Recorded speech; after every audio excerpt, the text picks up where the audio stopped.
Hi ಎಲ್ರಿಗೂ ನಮಸ್ಕಾರ. ನಾಳೆ ವೈಕುಂಠ ಏಕಾದಶಿ ಇರೋದ್ರಿಂದ ತೆಂಗಿನಕಾಯಿ ತೊಗೊಂಡು ಬರೋಣ ಅಂತ ಶಾಪಿಗೆ ಬಂದಿದ್ವಿ.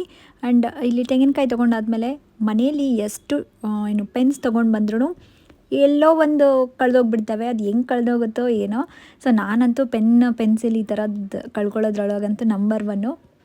ಅದು ಸ್ಪೆಷಲಿ ಪೆನ್ನಿಂದು ಕ್ಯಾಪ್ಸ್ ಇರುತ್ತಲ್ಲ, ಅದು ಎಲ್ಲಿ ಇಟ್ಬಿಡ್ತೀನಿ ಅಂತ ಸಿಗೋದೇ ಇಲ್ಲ.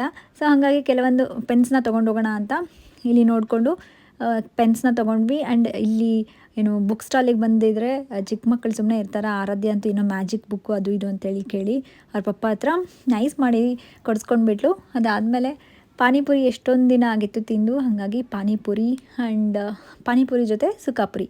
ಸೊ ಇವೆರಡು ನಾನು ಒಬ್ಬಳೇ 2 ಪ್ಲೇಟ್ ತಿಂದೆ. ಸೊ ಅವರಂತೂ ಒಂದು ಪೀಸೂ ಮುಟ್ಲಿಲ್ಲ. ಸೊ ನಿಮ್ಗೆಲ್ಲರಿಗೂ ಗೊತ್ತಿರೋ ಥರ ನಾನು ವೆಯ್ಟ್ ಲಾಸ್ ಚಾಲೆಂಜಸ್ ಎಲ್ಲ ತೊಗೊಳ್ತಾ ಇರ್ತೀನಿ. So almost every month.